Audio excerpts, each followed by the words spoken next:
Hi, I'm Vic Perry and welcome to our podcast, brought to you by Living Positive Victoria, the Australian Research Centre in Sex, Health and Society at Trobe University, and the Alfred Hospital Education Resource Centre.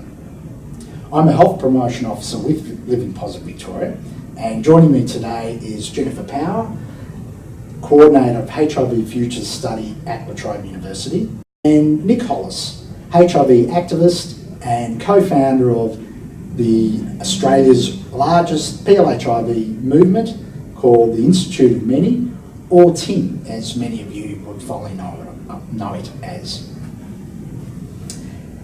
Today we're presenting the findings from the HIV Futures Study, and we're talking about the issue of stigma and how it relates to disclosure. So Jen, can you give us a bit of a background to the study? Yeah, thanks Vic. So HIV Futures is Australia's longest running study of people living with HIV. We started it in 1997, and the rationale behind that really was looking at a study that was going to track life experiences and health and well-being and general quality of life among people living with HIV in the heart era. So it came in really after highly active antiretroviral treatment became available. So what we've done is repeat that survey every 2 or 3 years since 1997, and most recently we collected data in 2016 for HIV Futures 8. All right, so with this version of the study, so what does it tell us about stigma and disclosure with people living with HIV?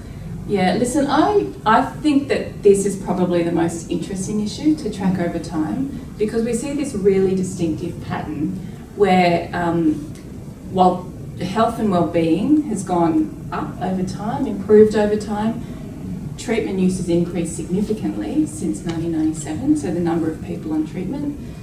We've learned a lot more about the effectiveness of treatment in terms of reducing onward viral transmission, in terms of improving health, yet the people telling us that they fear disclosing their HIV status to potential partners has gone up. So despite health and wellbeing improving, despite treatment effectiveness improving, people are still worried. I mean, still worried about telling people their HIV status, fear of rejection. And that can be seen as quite surprising actually, because you would think that in these days it would get a lot easier. But we know that disclosure in any kind of context, whether it be social or with family or at work or in a sexual context, it can be quite difficult and fraught with a lot of anxiety and stress. But it is surprising that it hasn't gone down. And so I guess what does that say then about the community or the spaces that people with HIV are disclosing in? Hasn't changed? What do you find, Nic, for instance, on TIM, when people are posting examples of their, sort of wanting to disclose to someone, and they're asking people, how to disclose? Because typically there'll be a lot of responses from people on how to do it and the experiences around it. Has it changed much at all over time? Or? I think, Tim's 4 years old now, so it's certainly not a baby, but it's nothing compared to the times we're talking about in the 90s and beforehand. I think just to go back to something you said before, Vic, about how it's surprising in a way that as people's general health has gone up, but their fear of disclosure or the issues around disclosure hasn't really changed. And I think what that reveals is HIV becomes a burden. That newly diagnosed people, recently diagnosed people, long-term survivors still go through at their own time. So it doesn't surprise me necessarily that even though someone's physical health can be really great, they're still experiencing that kind of broad stigma that HIV brings with it. I think in TIM, what we've seen is a really generous and healthy dialogue around disclosure, and that's because it's peer-to-peer. So as someone kind of expresses their concern, their fear, their trepidation with disclosing, and that's across, that's obviously in relationships, but family as well, and then in healthcare settings too.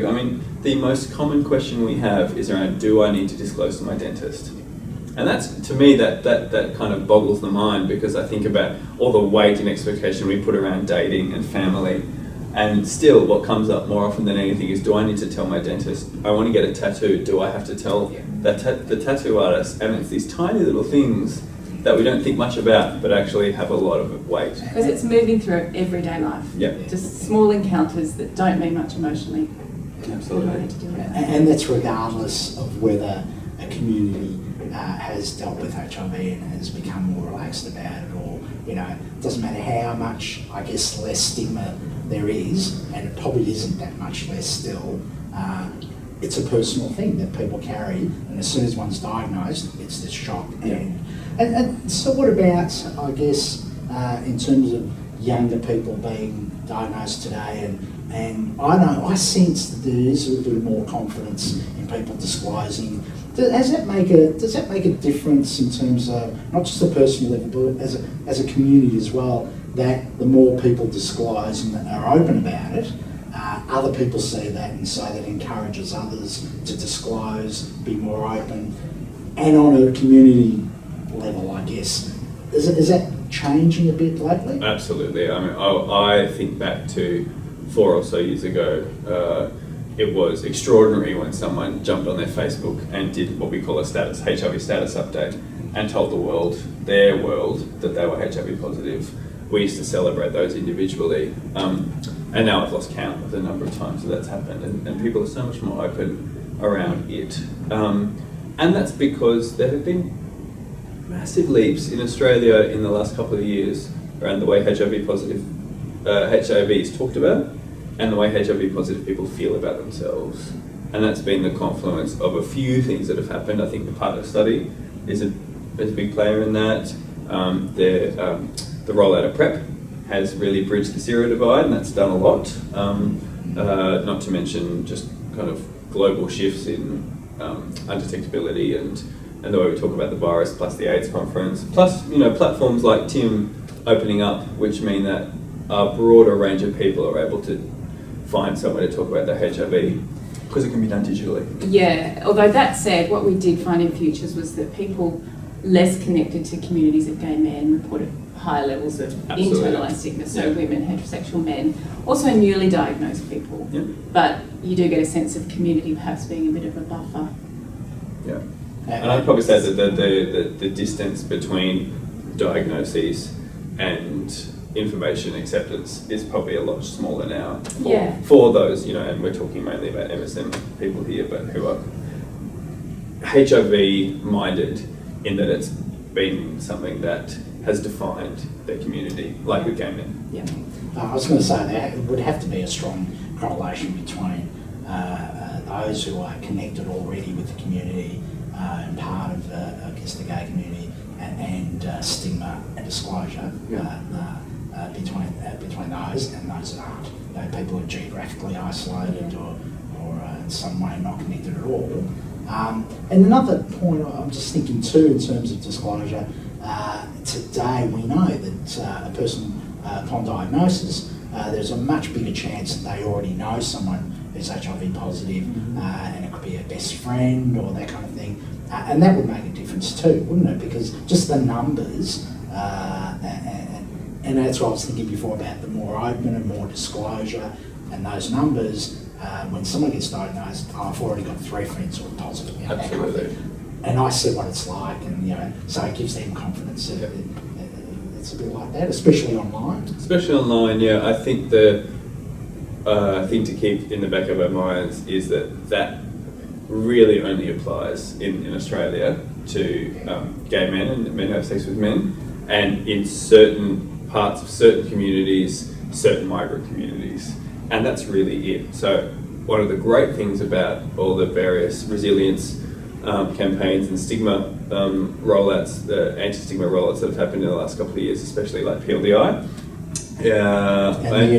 And things like Tim too, is it puts together people in the room, whether that room is online or in person, a broader range of people beyond what we still see stereotypically as the HIV-affected community in Australia, which is gay men.